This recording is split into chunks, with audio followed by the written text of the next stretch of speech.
या देवी सर्वभूतेषु माँ विद्यारूपेण संस्थिता नमस्तस्यै नमस्तस्यै नमस्तस्यै नमो नमः। ओम दुंग दुर्गाय नमः। माघ गुप्त नवरात्रि के 5वें दिवस की आप सभी भक्तों को बहुत बहुत शुभकामनाएं। माँ जगदम्बा सदैव अपनी कृपा आप पर बनाए रखें। आज है 23 जनवरी 2026 और दिन है शुक्रवार और आज है माघ मास की शुक्ल पक्ष की पंचमी तिथि और गुप्त नवरात्रि की पंचमी तिथि पर महाविद्या जो कि 5वीं महाविद्या है माँ छिन्नमस्ता इनकी आराधना करते हैं और 9 स्वरूपों में से 5वां स्वरूप है माँ का, माँ स्कंद माता का, तो माँ स्कंद माता की पूजा करते हैं। आज सरस्वती पूजन है, बसंत पंचमी का पावन पर्व है, तो कला विद्या और ज्ञान की अधिष्ठात्री देवी माँ सरस्वती की पूजा भी की जाएगी। और माँ सरस्वती की पूजा विधि की वीडियो चैनल पर अपलोड है। कुछ बहुत ही अचूक उपाय हैं उसमें जो कि बच्चे हो या बड़े सबके लिए आवश्यक है, तो आप लोग उस वीडियो को जरूर देख लीजिए। तो अब पूरे भक्ति भाव के साथ माँ दुर्गा का ध्यान करते हुए दुर्गा कवच के पाठ का प्रारंभ करते हैं। सबसे पहले विनियोग है ओम नमः चंडिकायै। माँ दुर्गा के चंडी रूप को हमारा नमन है। यह भगवान ब्रह्मा जी के द्वारा लिखा गया चंडी कवच है जिसमें कुल 56 छंद हैं। चामुंडा देवता, दिग्बंध देवता, जगदम्बा माता इत्यादि का ध्यान करके हम इस दुर्गा सप्तशती के पाठ का प्रारंभ कर रहे हैं। मार्कंडेय जी पितामह ब्रह्मा जी से कह रहे हैं कि हे भगवान ब्रह्मा, जो इस विश्व में गोपनीय है वह रहस्यपूर्ण है तथा जो सभी की रक्षा करता है और हमें अधर्म से बचाता है, साथ ही जिसे आपने अभी तक किसी को दिखाया भी नहीं है, ऐसा कोई साधन या उपाय मुझे बताइए।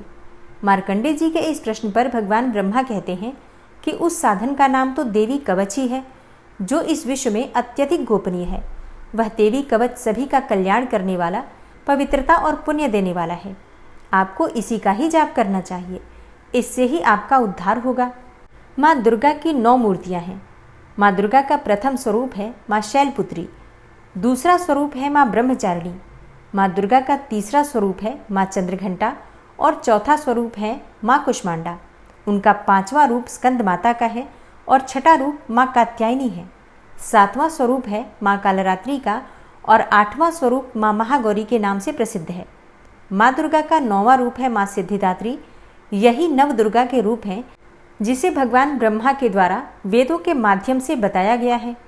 जो मनुष्य अग्नि में जल रहा हो, सभी ओर से शत्रुओं से घिर गया हो, विपरीत परिस्थितियों का सामना कर रहा हो और उस समय यदि वह माँ दुर्गा की शरण में जाता है तो उसका कभी भी बुरा नहीं हो सकता है। अर्थात माँ दुर्गा का ध्यान किए जाने पर माँ दुर्गा उसकी हर परिस्थिति में सहायता करती हैं।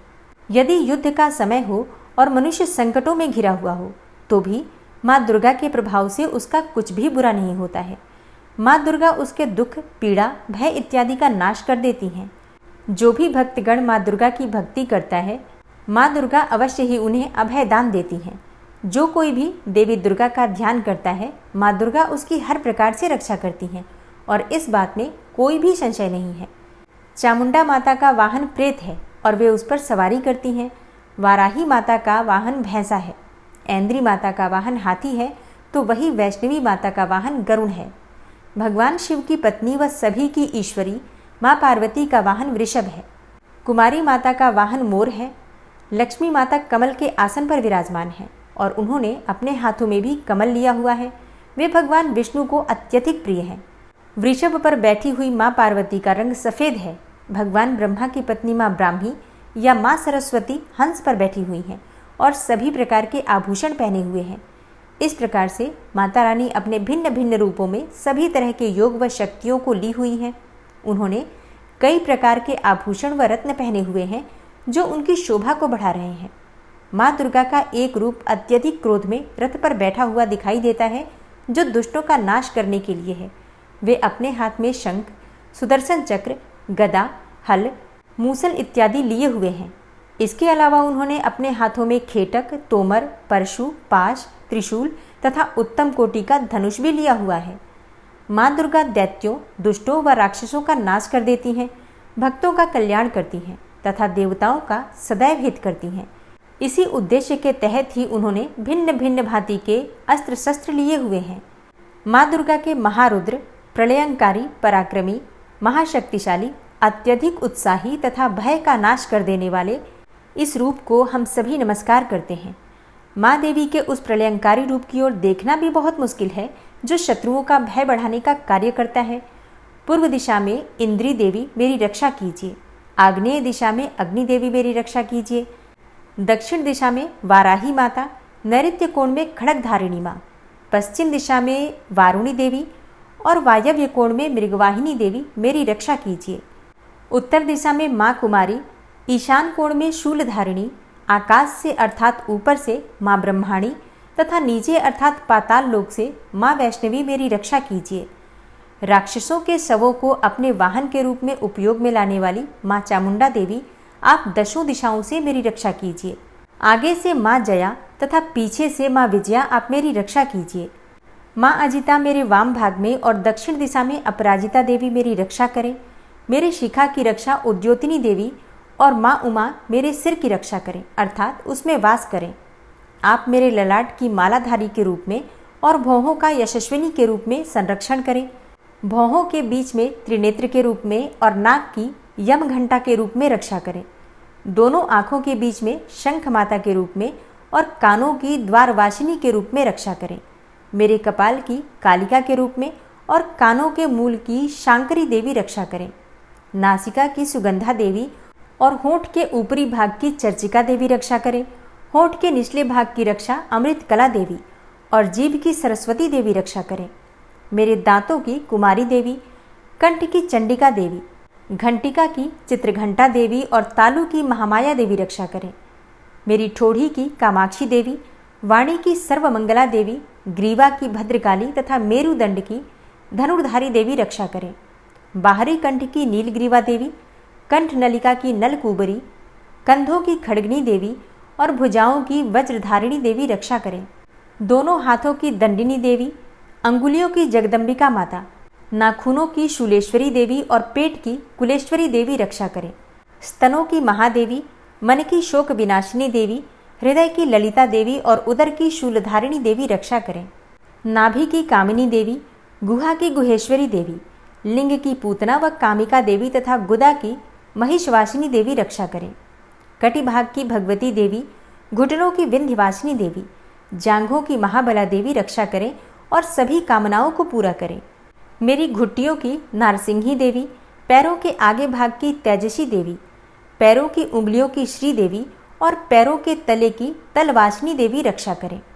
पैरों के नाखूनों की दृष्टा कराली देवी, केशों की ऊर्ध्वकेशिनी देवी, रोम छिद्रों की कौबेरी देवी तथा त्वचा की बागीश्वरी देवी रक्षा करें। माँ पार्वती देवी मेरे रक्त, मांस, हड्डियों इत्यादि की रक्षा करें। आंतों की कालरात्रि देवी और पित्त की मुकुटेश्वरी देवी रक्षा करें। पद्म कोशों की माँ पद्मावती देवी, कफ की चूड़ामणि देवी, नाखूनों की धार की ज्वालामुखी देवी और शरीर की संधियों की अभेद्या देवी रक्षा करें। मेरे वीर्य की रक्षा माँ ब्रह्माणी देवी, छाया की छत्रेश्वरी देवी तथा धर्मधारिणी देवी मेरे अहंकार व मन और बुद्धि की रक्षा करें। हे माँ दुर्गा, आप मेरे प्राणों, व्यान, उदान की समान रूप से रक्षा करें। वज्रहस्ता देवी मेरे प्राणों की रक्षा करें और मेरा कल्याण करें। आप मेरी सभी इंद्रियों, रस, रूप, गंध, शब्द व स्पर्श में बसती हैं। हे नारायणी देवी, आप मेरे सत्वगुण, रजगुण व तमोगुण की रक्षा करें। मेरे आयु की वाराही देवी, वैष्णवी देवी धर्म की, यश व कीर्ति की लक्ष्मी देवी तथा धन व विद्या की चक्रिणी देवी रक्षा करें। इंद्रा देवी मेरे गोत्र की, चंडी देवी मेरे पशुओं की, महालक्ष्मी देवी मेरे पुत्रों की और भैरवी देवी मेरी पत्नी की रक्षा करें। मेरे पथ की सुपथा देवी और उस मार्ग की क्षेमकरी देवी, राजा के दरबार में महालक्ष्मी देवी तथा सभी जगह निवास करने वाली विजया देवी मेरे भय की रक्षा करें। हे माँ दुर्गा, जो भी स्थान या अंग इस देवी कवच में रह गया है और वह अभी भी रक्षा करने योग्य है, तो आप उसकी भी रक्षा कीजिए। आप मेरे पापों का नाश करके मेरा उद्धार कीजिए। माँ दुर्गा की आज्ञा के बिना कोई भी व्यक्ति इस विश्व में एक कदम भी आगे नहीं बढ़ सकता है। हम यदि कहीं भी जा रहे हैं तो हमें अवश्य ही इस देवी कवच का पाठ करना चाहिए और उसके बाद ही प्रस्थान करना चाहिए। इस दुर्गा रक्षा कवच के पाठ से हमें हर जगह लाभ व सफलता मिलती है और हमारे सभी काम बन जाते हैं। हम जब भी माँ दुर्गा का ध्यान करते हैं वैसे ही हमारे सभी काम बनते चले जाते हैं। उस व्यक्ति को इस पृथ्वी पर बिना किसी तुलना के परम यश और वैभव प्राप्त होता है। जो भी भक्तगण इस देवी रक्षा कवच का पाठ करता है उसका भय समाप्त हो जाता है, युद्ध में उसकी विजय होती है तथा वह तीनों लोकों में पूजनीय हो जाता है। देवी माता का यह रक्षा कवच देवताओं तक के लिए बहुत दुर्लभ है। जो व्यक्ति इस देवी कवच का तीनों समय श्रद्धा भाव के साथ पाठ करता है उसे देवी माता की कृपा से तीनों लोकों में विजय मिलती है। वह अकाल मृत्यु के भय से दूर होता है तथा 100 वर्षों से भी अधिक समय तक जीवित रहता है। इस दुर्गा कवच के पाठ से व्यक्ति के शरीर में होने वाले हर तरह के रोग समाप्त हो जाते हैं। उसके शरीर में बनने वाला विष भी समाप्त हो जाता है तथा कोई रोग उसका कुछ भी बिगाड़ नहीं सकता है। जो भी मनुष्य इस दुर्गा रक्षा कवच को अपने हृदय में धारण कर लेता है उस पर इस पृथ्वी पर होने वाले सभी तरह के अभिचारण मंत्र तंत्र का प्रभाव समाप्त हो जाता है। सभी तरह की डाकिनी शाकिनी अंतरिक्ष में रहने वाले अति शक्तिशाली व भयंकर डाकिन, भूत, पिशाच, यक्ष, गंधर्व, राक्षस, ब्रह्म राक्षस, वेताल, कुष्मांडा, भैरव इत्यादि सभी तरह की नकारात्मक शक्तियों के प्रभाव इस दुर्गा कवच के माध्यम से समाप्त हो जाते हैं। इस रक्षा कवच का पाठ करने वाला व्यक्ति राजा से सम्मान प्राप्त करता है और उसकी सुख संपत्ति में वृद्धि होती है। जो भी व्यक्ति इस देवी कवच का पाठ करता है उसका हर जगह यश बढ़ता ही जाता है और जो भी इस कवच का 7 बार जाप करता है उसका वंश इस पृथ्वी के अंत तक रहता है। इसके पश्चात जब उसकी मृत्यु हो जाती है तब वह माँ दुर्गा के आशीर्वाद से परम स्थान को प्राप्त करता है, जो देवताओं को भी अत्यंत दुर्लभ है। उसे महामाया का प्रसाद मिलता है और उसकी मुक्ति हो जाती है। वह माँ दुर्गा के आशीर्वाद से सुंदर रूप को धारण करता है और भगवान शिव के समान आनंद प्राप्त करता है। श्री देवी दुर्गा कवच संपूर्ण हुआ और अब पूरे भक्तिभाव से माँ दुर्गा का ध्यान करके अर्गला स्तोत्र का पाठ करते हैं। ओम नमः चंडिकायै। माँ चंडिका देवी को नमस्कार है। मार्कंडेय ऋषि जी कहते हैं, जयंती अर्थात सबसे उत्कृष्ट एवं विजयशालिनी, मंगला अर्थात अपने भक्तों के जन्म मरण आदि संसार बंधन को दूर करने वाली, मोक्षदायिनी मंगलदायी देवी, काली अर्थात प्रलय काल में संपूर्ण सृष्टि को अपना ग्रास बना लेने वाली देवी, भद्रकाली अर्थात अपने भक्तों के लिए ही भद्र अथवा मंगल स्वीकार करने वाली, कपालिनी अर्थात हाथ में कपाल तथा गले में मुंडमाला धारण करने वाली, दुर्गा अर्थात कर्म एवं उपासना स्वरूप दुस्साध्य साधन से प्राप्त होने वाली, क्षमा अर्थात अत्यंत करुणामय स्वभाव होने के कारण अपने भक्तों के सारे अपराध क्षमा करने वाली, शिवा अर्थात सबका कल्याण करने वाली, धात्री अर्थात संपूर्ण प्रपंच को धारण करने वाली, स्वाहा अर्थात स्वाहा रूप से यज्ञ भाग ग्रहण करके देवताओं का पोषण करने वाली, और स्वधा अर्थात स्वधा रूप से श्राद्ध और तर्पण को स्वीकार करके पितरों का पोषण करने वाली। इन नामों से प्रसिद्ध हे जगदम्बिके, तुम्हें मेरा नमस्कार है। हे देवी चामुंडे, तुम्हारी जय हो। संपूर्ण प्राणियों की पीड़ा हरने वाली देवी, तुम्हारी जय हो। सब में व्याप्त रहने वाली देवी, तुम्हारी जय हो। हे कालरात्रि, तुम्हें नमस्कार है। मधु और कैटब को मारने वाली तथा ब्रह्मा जी को वरदान देने वाली देवी, तुम्हें नमस्कार है। तुम मुझे रूप दो, जय दो, यश दो और काम क्रोध आदि शत्रुओं का नाश करो। महिषासुर का नाश करने वाली तथा भक्तों को सुख देने वाली हे देवी, तुम्हें नमस्कार है। तुम रूप दो, जय दो, यश दो और काम क्रोध आदि शत्रुओं का नाश करो। रक्त बीज का वध और चंडमुंड का विनाश करने वाली हे देवी, तुम रूप दो, जय दो, यश दो और काम क्रोध आदि शत्रुओं का नाश करो। शुंभ और निशुंभ तथा धूम्रलोचन का मर्दन करने वाली हे देवी, तुम रूप दो, जय दो, यश दो और काम क्रोध आदि शत्रुओं का नाश करो। सबके द्वारा वंदित युगल चरणों वाली तथा संपूर्ण सौभाग्य प्रदान करने वाली हे देवी, तुम रूप दो, जय दो, यश दो और काम क्रोध आदि शत्रुओं का नाश करो। हे देवी, तुम्हारे रूप और चरित्र अचिंत्य हैं। तुम समस्त शत्रुओं का विनाश करने वाली हो। तुम रूप दो, जय दो, यश दो और काम क्रोध आदि शत्रुओं का नाश करो। पापों को दूर करने वाली हे चंडिके, जो भक्तिपूर्वक तुम्हारे चरणों में सर्वदा मस्तक झुकाते हैं, उन्हें रूप दो, जय दो, यश दो और उनके काम क्रोध आदि शत्रुओं का नाश करो। रोगों का नाश करने वाली हे चंडिके, जो भक्तिपूर्वक तुम्हारी स्तुति करते हैं, उन्हें रूप दो, जय दो, यश दो और उनके काम क्रोध आदि शत्रुओं का नाश करो। हे चंडिके, इस संसार में जो भक्तिपूर्वक तुम्हारी पूजा करते हैं, उन्हें रूप दो, जय दो, यश दो और उनके काम क्रोध आदि शत्रुओं का नाश करो। मुझे सौभाग्य और आरोग्य दो, परम सुख दो। रूप दो, जय दो, यश दो और मेरे काम क्रोध आदि शत्रुओं का नाश करो। जो मुझसे द्वेष रखते हों उनका नाश और मेरे बल की वृद्धि करो। रूप दो, जय दो, यश दो और मेरे काम क्रोध आदि शत्रुओं का नाश करो। हे देवी, मेरा कल्याण करो, मुझे उत्तम संपत्ति प्रदान करो।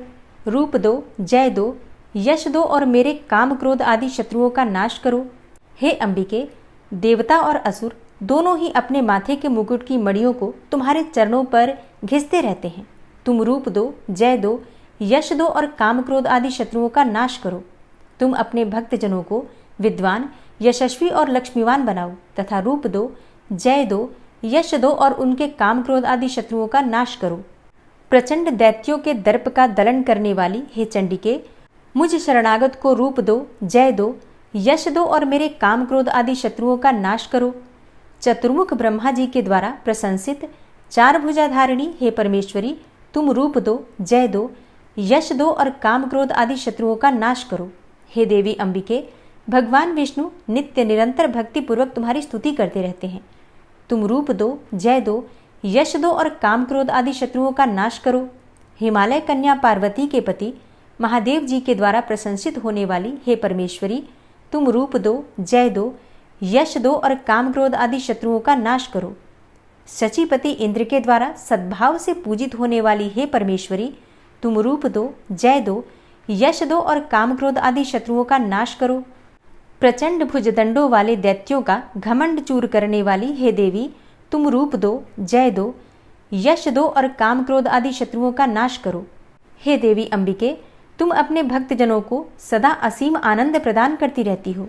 मुझे रूप दो, जय दो, यश दो और मेरे काम क्रोध आदि शत्रुओं का नाश करो। मन की इच्छा के अनुसार चलने वाली मनोहर पत्नी प्रदान करो, जो दुर्गम संसार सागर से तारने वाली तथा उत्तम कुल में उत्पन्न हुई हो। जो मनुष्य इस अर्गला स्तोत्र का पाठ करके सप्तशती रूपी महास्तोत्र का पाठ करता है, वह सप्तशती की जप संख्या से मिलने वाले श्रेष्ठ फल को प्राप्त होता है। साथ ही वह प्रचुर संपत्ति भी प्राप्त कर लेता है। अर्गला स्तोत्र संपूर्ण हुआ। कीलक स्तोत्र। ओम नमः चंडिकायै। मार्कंडेय ऋषि जी कहते हैं, चंडिका देवी को नमस्कार है। विशुद्ध ज्ञान ही जिनका शरीर है, तीनों वेद ही जिनके तीनों दिव्य नेत्र हैं, और जो कल्याण प्राप्ति के हेतु हैं तथा अपने मस्तक पर अर्धचंद्र का मुकुट धारण करते हैं, उन भगवान शिव को नमस्कार है। मंत्रों का जो अभिकीलक है, अर्थात मंत्रों की सिद्धि में विघ्न उपस्थित करने वाले शाप रूपी कीलक का जो निवारण करने वाला है, उस सप्तशती स्तोत्र को संपूर्ण रूप से जानना चाहिए और जानकर उसकी उपासना करनी चाहिए। यद्यपि सप्तशती के अतिरिक्त अन्य मंत्रों के जप में भी जो निरंतर लगा रहता है, वह भी कल्याण का भागी होता है। उसके भी उच्चाटन आदि कर्म सिद्ध होते हैं तथा उसे भी समस्त दुर्लभ वस्तुओं की प्राप्ति हो जाती है।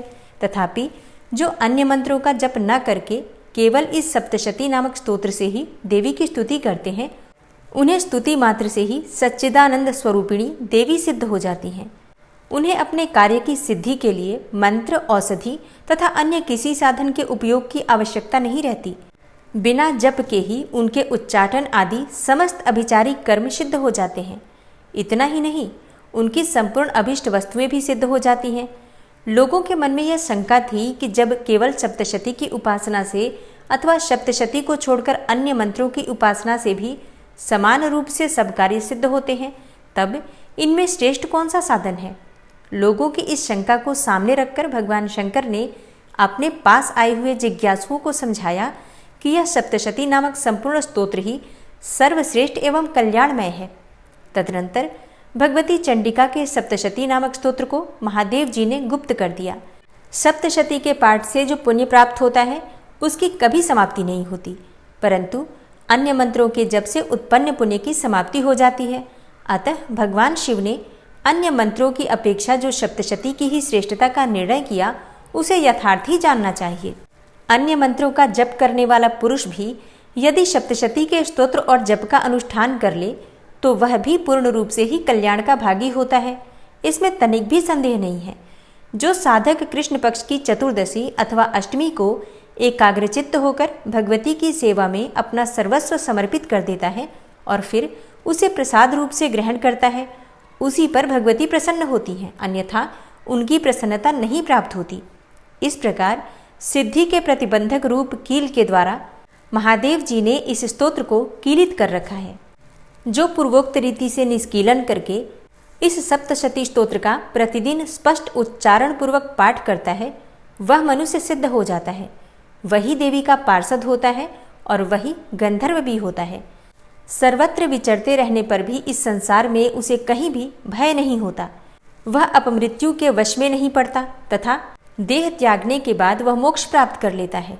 अतः कीलन को जानकर उसका परिहार करके ही सप्तशती का पाठ आरंभ करें। जो ऐसा नहीं करता उसका नाश हो जाता है। इसलिए कीलक और निष्कीलन का ज्ञान प्राप्त करने पर ही यह स्तोत्र निर्दोष होता है और विद्वान पुरुष इस निर्दोष स्तोत्र का ही पाठ आरंभ करते हैं। स्त्रियों में जो कुछ भी सौभाग्य आदि दृष्टिगोचर होता है वह सब देवी के प्रसाद रूप का ही फल है। अतः इस कल्याणमय स्तोत्र का सदा जाप करना चाहिए। इस स्तोत्र का मंद स्वर से पाठ करने पर स्वल्प फल की प्राप्ति होती है और उच्च स्वर से पाठ करने पर पूर्ण फल की सिद्धि होती है। अतः उच्च स्वर से ही इसका पाठ आरंभ करना चाहिए। जिनके प्रसाद से ऐश्वर्य, सौभाग्य, आरोग्य, संपत्ति, शत्रुनाश तथा परम मोक्ष की भी सिद्धि होती है, उस कल्याणमयी जगदम्बा की स्तुति मनुष्य क्यों नहीं करते। कीलक स्तोत्र संपूर्ण हुआ और आज दुर्गा सप्तशती के 9वें और 10वें अध्याय का पाठ करेंगे। और दुर्गा सप्तशती के 9वें अध्याय में निशुम्भ के वध का वर्णन किया गया है। ओम नमः चंडिकायै। राजा ने कहा, हे भगवान, आपने रक्त बीज के वध से संबंध रखने वाले देवी चरित्र का यह अद्भुत महात्म्य मुझे बतलाया। अब रक्त बीज के मारे जाने पर अत्यंत क्रोध में भरे हुए शुंभ और निशुंभ ने जो कर्म किया उसे मैं सुनना चाहता हूँ। ऋषि कहते हैं, हे राजन, युद्ध में रक्त बीज तथा अन्य दैत्यों के मारे जाने पर शुंभ और निशुंभ के क्रोध की सीमा न रही। अपनी विशाल सेना इस प्रकार मारी जाती देखकर निशुंभ अमरस में भरकर देवी की ओर दौड़ा। उसके साथ असुरों की प्रधान सेना थी। उसके आगे, पीछे तथा पार्श्व भाग में बड़े बड़े असुर थे जो क्रोध से ओट चबाते हुए देवी को मार डालने के लिए आए। और महापराक्रमी शुंभ भी अपनी सेना के साथ मातृगणों से युद्ध करके क्रोधवश चंडिका को मारने के लिए आ पहुंचा। तब देवी के साथ शुंभ और निशुंभ का घोर संग्राम छिड़ गया। वे दोनों दैत्य मेघों की भांति बाणों की भयंकर वृष्टि कर रहे थे। उन दोनों के चलाए हुए बाणों को चंडिका ने अपने बाणों के समूह से तुरंत काट डाला और शस्त्र समूहों की वर्षा करके उन दोनों दैत्यपतियों के अंगों में भी चोट पहुंचाई। निशुंभ ने तीखी तलवार और चमकती हुई ढाल लेकर देवी के श्रेष्ठ वाहन सिंह के मस्तक पर प्रहार किया। अपने वाहन को चोट पहुंचने पर देवी ने क्षुरप्र नामक बाण से निशुंभ की श्रेष्ठ तलवार तुरंत ही काट डाली और उसकी ढाल को भी, जिसमें 8 चांद जड़े थे, खंड खंड कर दिया। ढाल और तलवार के कट जाने पर उस असुर ने शक्ति चलाई, किंतु सामने आने पर देवी ने चक्र से उसके भी 2 टुकड़े कर दिए। अब तो निशुंभ क्रोध से जल उठा और उस दानव ने देवी को मारने के लिए शूल उठाया, किंतु देवी ने समीप आने पर उसे भी मुक्के से मारकर चूर्ण कर दिया। तब उसने गदा उठाकर देवी के ऊपर चलाई, परंतु वह भी देवी के त्रिशूल से कटकर भस्म हो गई। तदनंतर दैत्यराज निशुंभ को फरसा हाथ में लेकर आते देखकर देवी ने बाण समूहों से घायल कर धरती पर सुला दिया। उस भयंकर पराक्रमी भाई निशुंभ के धराशायी हो जाने पर शुंभ को बड़ा क्रोध हुआ और अंबिका का वध करने के लिए वह आगे बढ़ा। रथ पर बैठे बैठे ही उत्तम आयुधों से सुशोभित अपनी बड़ी बड़ी 8 अनुपम भुजाओं से समूचे आकाश को ढककर वह अद्भुत शोभा पाने लगा। उसे आते देखकर देवी ने शंख बजाया और धनुष की प्रत्यंचा का भी अत्यंत दुस्साह शब्द किया। साथ ही अपने घंटे के शब्द से, जो समस्त दैत्य सैनिकों का तेज नष्ट करने वाला था, संपूर्ण दिशाओं को व्याप्त कर दिया। तदनंतर सिंह ने भी अपनी दहाड़ से, जिसे सुनकर बड़े बड़े गजराजों का महान मदचूर हो जाता था, आकाश, पृथ्वी और 10 दिशाओं को गुंजा दिया। फिर काली ने आकाश में उछलकर अपने दोनों हाथों से पृथ्वी पर आघात किया। उससे ऐसा भयंकर शब्द हुआ जिससे पहले के सभी शब्द शांत हो गए। तत्पश्चात शिवदूती ने दैत्यों के लिए अमंगलजनक अट्टहास किया। इन शब्दों को सुनकर समस्त असुर थर्रा उठे, किंतु शुंभ को बड़ा क्रोध हुआ। उस समय देवी ने जब शुंभ को लक्ष्य करके कहा, ओ दुरात्मन, खड़ा रह, खड़ा रह, तभी आकाश में खड़े हुए देवता बोल उठे, जय हो, जय हो। शुंभ ने वहां आकर ज्वालाओं से युक्त अत्यंत भयानक शक्ति चलाई। अग्निमय पर्वत के समान आती हुई उस शक्ति को देवी ने बड़े भारी लूके से दूर हटा दिया। तब उस समय शुंभ के सिंहनाद से तीनों लोग गूंज उठे। हे राजन, उसकी प्रतिध्वनि से वज्रपात के समान भयानक शब्द हुआ, जिसने अन्य सब शब्दों को जीत लिया। शुंभ के चलाए हुए बाणों के देवी ने और देवी के चलाए हुए बाणों के शुंभ ने अपने भयंकर बाणों द्वारा सैकड़ों और हजारों टुकड़े कर दिए। तब क्रोध में भरी हुई चंडिका ने शुंभ को सूल से मारा। इसके आघात से मूर्छित हो वह पृथ्वी पर गिर पड़ा। इतने में ही निशुंभ को चेतना हुई और उसने धनुष हाथ में लेकर बाणों द्वारा देवी, काली तथा सिंह को घायल कर डाला। फिर उस दैत्यराज ने 10,000 बाहें बनाकर चक्रों के प्रहार से चंडिका को आच्छादित कर दिया। तब दुर्गम पीड़ा का नाश करने वाली भगवती दुर्गा ने कुपित होकर अपने बाणों से उन चक्रों तथा बाणों को काट गिराया। यह देखकर निशुंभ दैत्य सेना के साथ चंडिका का वध करने के लिए हाथ में गदा ले बड़े वेग से दौड़ा। उसके आते ही चंडी ने तीखी धार वाली तलवार से उसकी गदा को शीघ्र ही काट डाला। तब उसने शूल हाथ में ले लिया। देवताओं को पीड़ा देने वाले निशुंभ को शूल हाथ में लिए आते देख चंडिका ने वेग से चलाए हुए अपने शूल से उसकी छाती छेद डाली। शूल से विदीर्ण हो जाने पर उसकी छाती से एक दूसरा महाबली एवं महापराक्रमी पुरुष खड़ी रह कहता हुआ निकला। उस निकलते हुए पुरुष की बात सुनकर देवी ठठाकर हंस पड़ी और खड्ग से उन्होंने उसका मस्तक काट डाला। फिर तो वह पृथ्वी पर गिर पड़ा और तदनंतर सिंह अपनी दाढ़ों से असुरों की गर्दन कुचलकर खाने लगा। यह बड़ा ही भयंकर दृश्य था। उधर काली तथा शिवदूती ने भी अन्यान्य दैत्यों का भक्षण करना आरंभ कर दिया। कौमारी की शक्ति से विदीर्ण होकर कितने ही महादैत्य नष्ट हो गए। ब्रह्माणी के मंत्रपूत जल से निस्तेज होकर कितने ही भाग खड़े हुए। कितने ही दैत्य माहेश्वरी के त्रिशूल से छिन्न भिन्न हो धराशायी हो गए। वाराही के थुथुन के आघात से कितनों का पृथ्वी पर कचूमर निकल गया। वैष्णवी ने भी अपने चक्र से दानवों के टुकड़े टुकड़े कर डाले।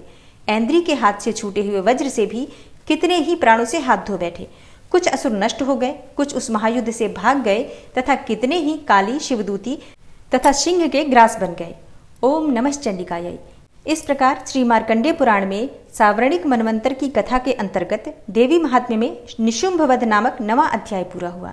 और अब आप सुनेंगे 10वां अध्याय। 10वें अध्याय में शुंभ के वध का वर्णन किया गया है। ऋषि कहते हैं, हे राजन, अपने प्राणों के समान प्यारे भाई निशुंभ को मारा गया देखकर तथा सारी सेना का संहार होता जानकर शुंभ ने कुपित होकर कहा, दुष्ट दुर्गे, तू बल के अभिमान में आकर झूठ मूठ का घमंड न दिखा। तू बड़ी मानिनी बनी हुई है, किंतु दूसरी स्त्रियों के बल का सहारा लेकर लड़ती है। देवी बोली, ओ दुष्ट, मैं अकेली ही हूँ। इस संसार में मेरे सिवा दूसरी कौन है? देख, ये मेरी ही विभूतियां हैं, अतः मुझ में ही प्रवेश कर रही हैं। तदनंतर ब्रह्माणी आदि समस्त देवियां अंबिका देवी के शरीर में ही लीन हो गई। उस समय केवल अंबिका देवी ही रह गई। देवी बोली, मैं अपनी ऐश्वर्य शक्ति से अनेकों रूपों में यहाँ उपस्थित हुई थी। उन सभी रूपों को मैंने समेट लिया है और अब अकेली ही युद्ध में खड़ी हूँ। तुम भी स्थिर हो जाओ। ऋषि कहते हैं, तदनंतर देवी और शुंभ दोनों में सब देवताओं तथा दानवों के देखते देखते भयंकर युद्ध छिड़ गया। बाणों की वर्षा तथा तीखे शस्त्रों एवं दारुण अस्त्रों के प्रहार के कारण उन दोनों का युद्ध सब लोगों के लिए बड़ा भयानक प्रतीत हो रहा था। उस समय अंबिका देवी ने जो सैकड़ों दिव्य अस्त्र छोड़े, उन्हें दैत्यराज शुंभ ने उनके निवारक अस्त्रों द्वारा काट डाला। इसी प्रकार शुंभ ने भी जो दिव्य अस्त्र चलाए, उन्हें परमेश्वरी ने भयंकर हुंकार शब्द के उच्चारण आदि द्वारा खिलवाड़ में ही नष्ट कर डाला। तब उस असुर ने सैकड़ों बाणों से देवी को आच्छादित कर दिया। यह देखकर क्रोध में भरी हुई उन देवी ने भी बाण मारकर उसका धनुष काट डाला और धनुष कट जाने पर फिर दैत्यराज ने शक्ति हाथ में ले ली, किंतु देवी ने चक्र से उसके हाथ की शक्ति को भी काट गिराया। तत्पश्चात दैत्यों के स्वामी शुंभ ने 100 चांद वाली चमकती हुई ढाल और तलवार हाथ में लेकर उस समय देवी पर धावा किया। उसके आते ही चंडिका ने अपने धनुष से छोड़े हुए तीखे बाणों द्वारा उसकी सूर्य किरणों के समान उज्जवल ढाल और तलवार को तुरंत ही काट दिया। फिर उस दैत्य के घोड़े और सारथी मारे गए। धनुष तो पहले ही कट चुका था। अब उसने अंबिका को मारने के लिए उद्यत होकर भयंकर मुदगर हाथ में ले लिया। उसे आते देख देवी ने अपने तीक्ष्ण बाणों से उसका मुदगर भी काट डाला। तिस पर भी वह असुर मुक्का तानकर बड़े वेग से देवी की ओर झपटा। उस दैत्यराज ने देवी की छाती में मुक्का मारा। तब उन देवी ने भी उसकी छाती में एक चांटा जड़ दिया। देवी का थप्पड़ खाकर दैत्यराज शुंभ पृथ्वी पर गिर पड़ा, किंतु पुनः सहसा पूर्ववत उठकर खड़ा हो गया। फिर वह उछला और देवी को ऊपर ले जाकर आकाश में खड़ा हो गया। तब चंडिका आकाश में भी बिना किसी आधार के ही शुंभ के साथ युद्ध करने लगी। उस समय दैत्य और चंडिका आकाश में एक दूसरे से लड़ने लगे। उनका वह युद्ध पहले सिद्ध और मुनियों को विस्मय में डालने वाला हुआ। फिर अंबिका ने शुंभ के साथ बहुत देर तक युद्ध करने के पश्चात उसे उठाकर घुमाया और पृथ्वी पर पटक दिया। पटके जाने पर पृथ्वी पर आने के बाद वह दुष्टात्मा दैत्य पुनः चंडिका का वध करने के लिए उनकी ओर बड़े वेग से दौड़ा। तब समस्त दैत्यों के राजा शुंभ को अपनी ओर आते देखकर देवी ने त्रिशूल से उसकी छाती छेदकर उसे पृथ्वी पर गिरा दिया। देवी के शूल की धार से घायल होने पर उसके प्राण पखेरु उड़ गए और वह समुद्रों, द्वीपों तथा पर्वतों सहित समूची पृथ्वी को कंपाता हुआ पृथ्वी पर गिर पड़ा। तदनंतर उस दुरात्मा के मारे जाने पर संपूर्ण जगत प्रसन्न एवं पूर्ण स्वस्थ हो गया तथा आकाश स्वच्छ दिखाई देने लगा। पहले जो उत्पात सूचक मेघ और उल्कापात होते थे वे सब शांत हो गए तथा उस दैत्य के मारे जाने पर नदियां भी ठीक मार्ग से बहने लगी। उस समय शुंभ की मृत्यु के बाद संपूर्ण देवताओं का हृदय हर्ष से भर गया और गंधर्वगण मधुर गीत गाने लगे।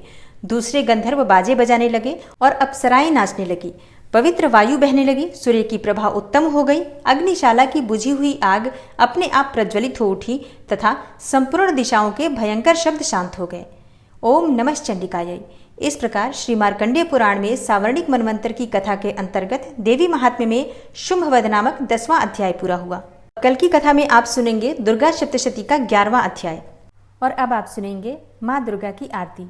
भोर भई दिन चढ़ गया मेरी अम्बे, हो रही जय जयकार मंदिर विच आरती जय माँ, हे दरबारा वाली आरती जय माँ, ओ पहाड़ा वाली आरती जय माँ।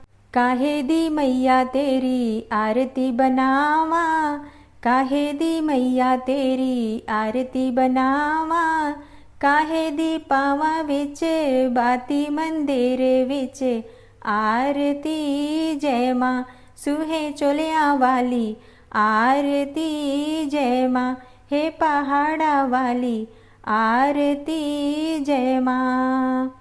सर्व सोने दी तेरी आरती बनावा, सर्व सोने दी तेरी आरती बनावा, अगर कपूर पावा बाती मंदिर विच आरती जय माँ, हे माँ पिंडे रानी आरती जय माँ, हे पहाड़ा वाली आरती जय माँ।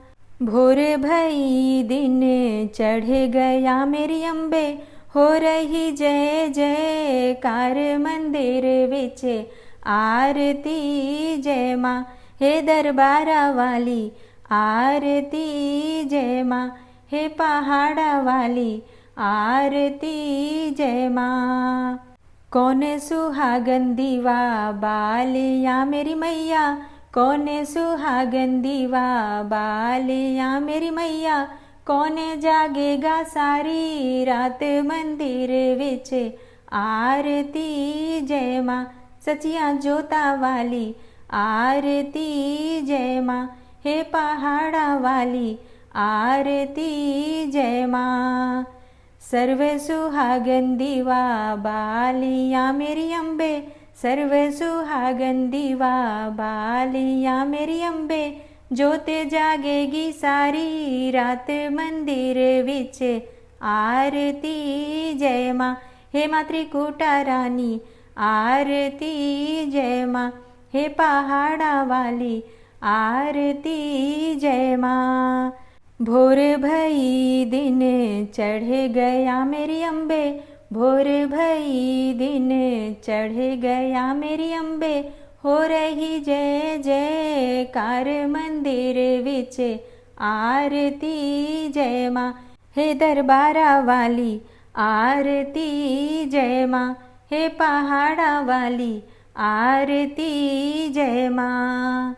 जुग जुग जीवे तेरा जमुएदा राजा, जुग जुग जीवे तेरा जमुएदा राजा, जिस तेरा भवन बनाया मंदिर विच आरती जय माँ, हे मेरी अम्बे रानी आरती जय माँ, हे पहाड़ा वाली आरती जय माँ।